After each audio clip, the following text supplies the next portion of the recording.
Another day, another trip on my way to Terezin. I think that's how they pronounce it. I'll get the correct pronunciation later. That's the concentration.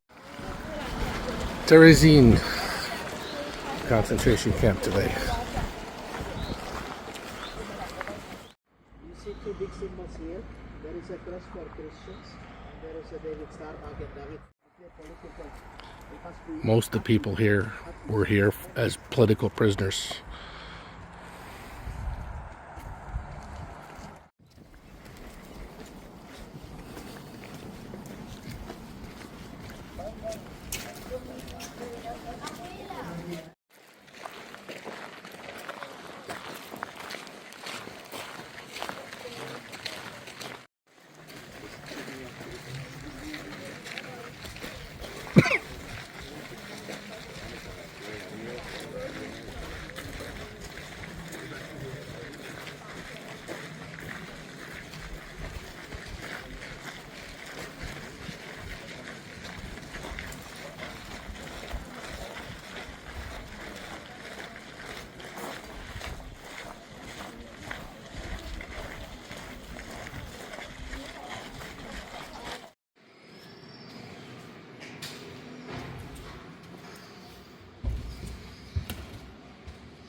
Up to 100 people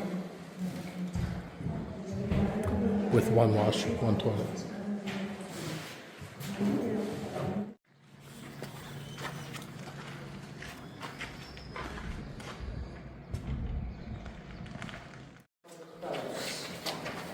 They built it here in 1943.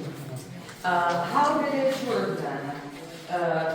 A day was chosen, and that day all prisoners had to undergo this procedure, disinfection of the clothes and take a shower. So it would take all day, basically, you know. So in the morning they work, everyone waited for their turn, and the guards, they would simply start with cell number 1. They would open it up, and everyone was brought in here. Next cell was waiting out. Efficient.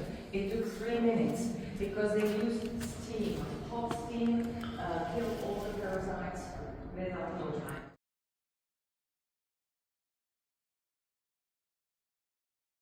Improve their conditions. Not at all. It was built here when the Red Cross was coming to Terezin. You know, this is more a topic for the other part of the Terezin Memorial, the Jewish Ghetto, because that's where that visit took place. That's what Nazis presented to the Red Cross.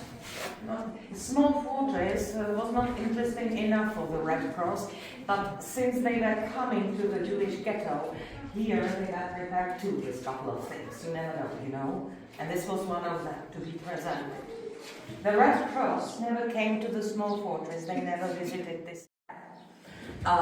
He tried to improve it, he didn't succeed because the commander's wish wasn't improve the situation. Commander needed everyone to work, he didn't need prisoners to be ill. If someone became ill, they were worthless. That work makes you free.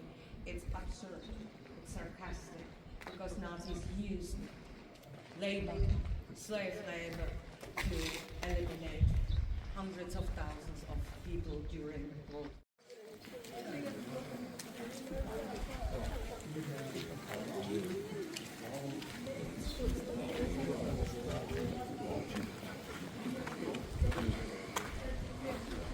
We got outside. Now the gate, which is there, during World War II, it was usually locked. Normally prisoners wouldn't come here very often, unless they had some work to do, obviously, but otherwise it was just locked. But we, oh, by the way, 2 of the more... Escape tunnel. La ciudad hormiguero. La ciudad hormiguero en Turquía y que me dio mi claustrofobia. Okay, outside the escape tunnel. 可是你要确保你坐在地下室，你要确保你坐在地下室就 OK。 At roof because the soldiers were right there, staying or laying down. But later on, Nazis started to use the area here as the execution place. Most of the prisoners were shot.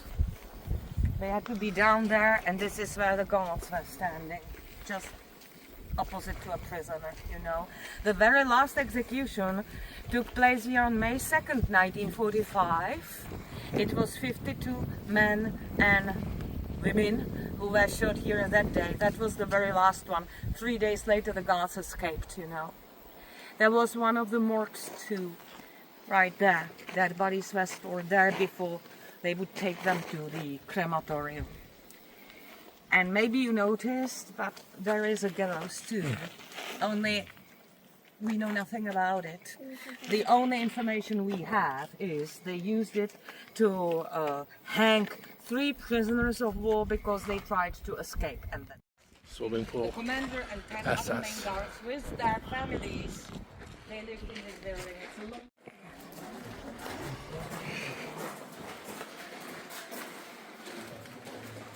Individual rooms. Individual prisons. Alright, so we've completed the first part inside the little fortress for the Terezin concentration camps. And we're going to go on to the second part here shortly. About this eventually on the way back to Prague. Now about the situation Jewish ghetto. was 41 when Heydrich get this for Jewish elders because Germans said in Berlin, in Vienna, they contacted Jewish organizations and said that we have next week there will be train going from Berlin to Terezin. The capacity is 1,000 places. This ghetto was built within the fortress itself to give the illusion that it's a independent village. So in the military fortress there was a Catholic church. Here there was the bank. Now there is a post office. Yeah, next to it's now the city hall. You know, in the time of the Jewish ghetto, what is hotel now? The vanilla color, the house over there. It was also used to accommodate the people. On ground floor there was a big cafeteria, and all those who were accommodated here or who lived in the ghetto, they get once a week coupon for Ghetto Museum.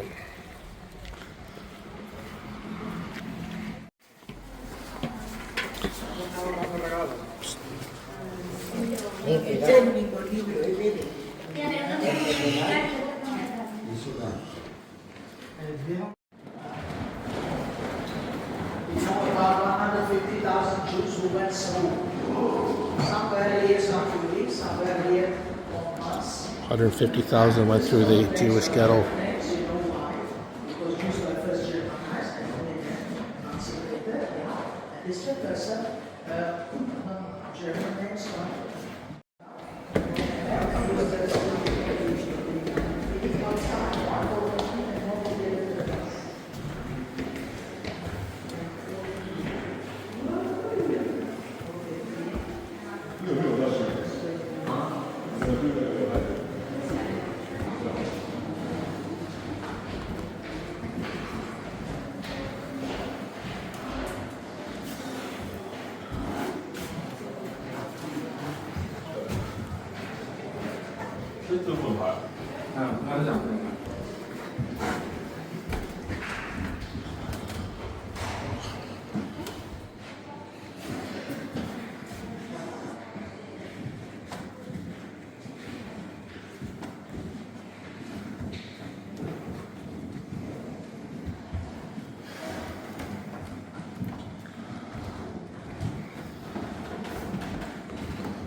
too. We miss you.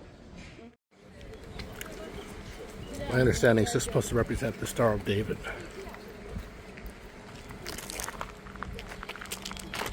Heading to the Jewish cemetery now. I mentioned the first people who died in the Jewish ghetto here were buried into the land. That is Jewish tradition. Yeah? But you know, as there were so many dying, Germans were afraid. Behind the wall, it's the river, and the river and water was used for, you know, water. Without water, no life. So they were afraid that the water can be contaminated if so many buried here next to the river. So that's why the idea was to build a Crematorium.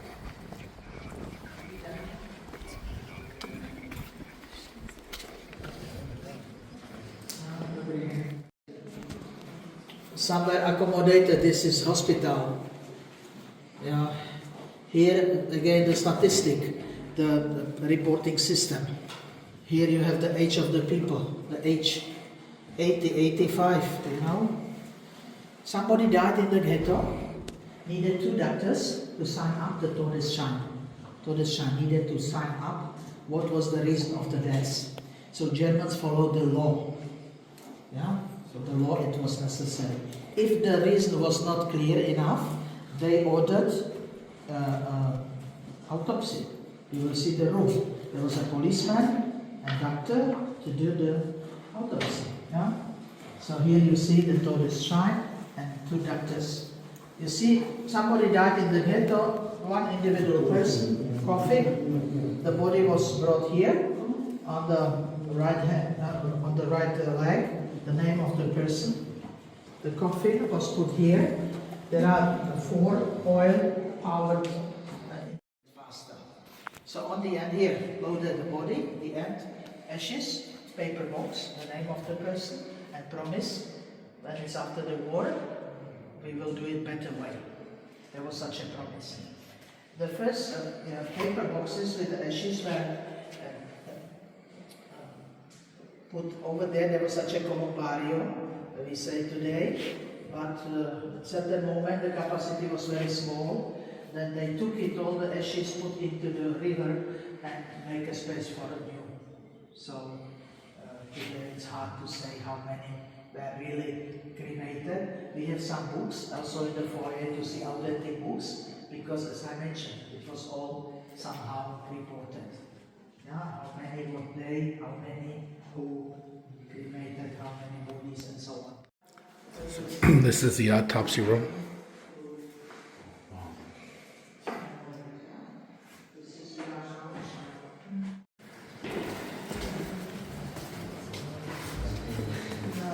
Four ovens powered by oil.